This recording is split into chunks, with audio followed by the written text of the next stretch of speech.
মিনাসান কনিচিওয়া। আজ আমরা শিখতে চলেছি এই, ওই, এটা, ওটা, এখানে, ওখানে ইত্যাদি শব্দগুলি। আসুন ভিডিওটি শুরু করি। বাংলায় এই মানে যা উত্তম পুরুষ বা বক্তার কাছে থাকে, আর ওই মানে যা বক্তা থেকে দূরে থাকে। জাপানি ভাষায় ওই বোঝাতে দুটি শব্দ রয়েছে। একটি ওই মধ্যম পুরুষ বা শ্রোতার কাছাকাছির জিনিস নির্দেশ করে, আর দ্বিতীয় ওই বক্তা আর শ্রোতা উভয় থেকে দূরের কোনো কিছু বোঝায়। প্রথমে দেখি এই কে কি বলে। এই হলো কোনো, বলুন কোনো, কোনো। শ্রোতার কাছের ওই হলো সোনো, বলুন সোনো, সোনো। আর দুজনের থেকেই দূরে থাকলে ওই হবে আনো, আনো, আনো। আনো শব্দটা সেই বোঝাতেও ব্যবহার করা হয়, মানে আগের পরিচিত কিছু বা নির্দিষ্ট কোনো বিষয় বা বস্তু বোঝাতেও আনো বলা হয়। এই মানুষটি আমার বন্ধু। কোনো হিতোয়া ওয়াতাশি নো তোমোদাচি দেসু। কোনো হিতোয়া ওয়াতাশি নো তোমোদাচি দেসু। ওই লোকটিকে আনো হিতোয়া দারে দেসু কা? আনো হিতোয়া দারে দেসু কা? এবার জানি এটা ওটা কিভাবে বলে। ওই এর মতোই ওটাও দুভাবে বলা হয়। একটা শ্রোতার কাছে বোঝায়, অন্যটা শ্রোতা বক্তা দুজনের থেকে দূরের জিনিস বোঝায়। এটা হলো করে, করে, করে। শ্রোতার কাছের ওটা হলো সোরে, সোরে, সোরে। আর অন্য ওটা হচ্ছে আরে, আরে, আরে। লক্ষ্য করলেন এই এটা দুটোই কো দিয়ে শুরু হচ্ছে। একইভাবে শ্রোতার কাছের ওই ওটা দুটোই সো দিয়ে, আর দূরের ওই ওটা দুটোই আ দিয়ে শুরু হচ্ছে। এই ধরনের সব শব্দ এমনই হয়। মনে রাখার সহজ ফর্মুলা হলো আমার কাছে কো, তোমার কাছে সো, দুজনের থেকে দূরে আ। কিছু বাক্য বানাই। এটা আমার পেন। পেনকে জাপানিতে বোরু পেন বলা হয়, মানে বল পেন আর কি। তাহলে এটা আমার পেন হচ্ছে কোরে ওয়া ওয়াতাশি নো বোরু পেন দেসু। কোরে ওয়া ওয়াতাশি নো বোরু পেন দেসু। এখানে হয়তো আপনাদের জানতে ইচ্ছা করবে যে পেন বলতে যদি বল পেনকেই বোঝানো হয়, তাহলে ফাউন্টেন পেন বা ঝর্ণা কলমকে কি বলা হবে? এই শব্দটা একটু কঠিন লাগতে পারে। ঝর্ণা কলম হলো মান্নেন হিৎসু,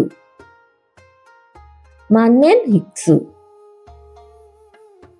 মান্নেন হিৎসু। ওটা তোমার খাতা?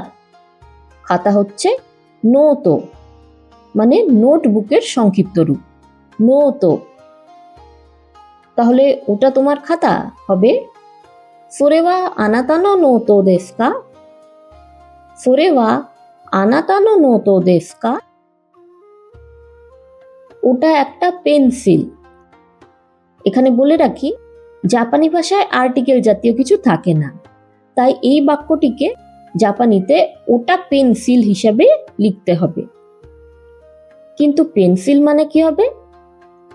পেন্সিল হলো এমপিৎসু, এমপিৎসু, এমপিৎসু। ওটা একটা পেন্সিল হবে আরে ওয়া এমপিৎসু দেসু, আরে ওয়া এমপিৎসু দেসু। এবার দেখি এখানে ওখানে কি হয়। এতক্ষণে বুঝেই গেছি এখানে শুরু হবে কো দিয়ে, ওখানে বলতে কাছের আর দূরের যথাক্রমে সো আর আ দিয়ে শুরু হবে। এখানে হবে কোকো, কোকো, কোকো।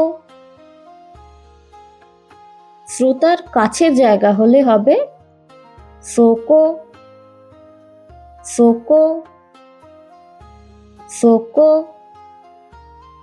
আর দুজনের থেকে দূরের জায়গা হলে তাকে বলা হবে আসোকো, আসোকো, আসোকো। এখানে আমার বাড়ি, বাড়ি হলো ইয়ে, ইয়ে, ইয়ে। না বলতে যে ইয়ে বলা হয় তার সাথে এই উচ্চারণ গুলিয়ে ফেলবেন না। না হলো ইয়ে, বাড়ি হলো ইয়ে।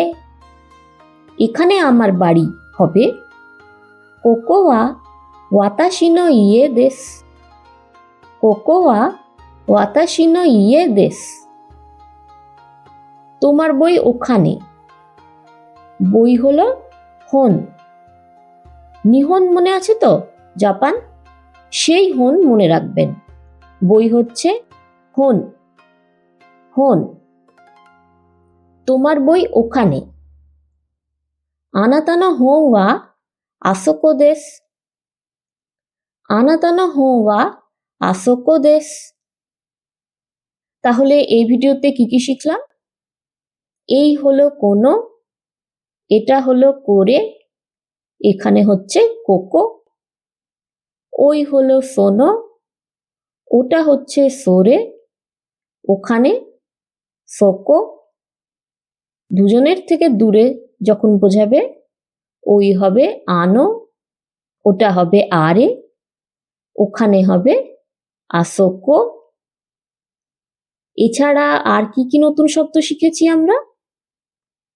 পেন হচ্ছে বোরু পেন, ঝর্ণা কলম মান্নেন হিৎসু, পেন্সিল এমপিৎসু, খাতা নোতো, বই হন, আর বাড়ি ইয়ে।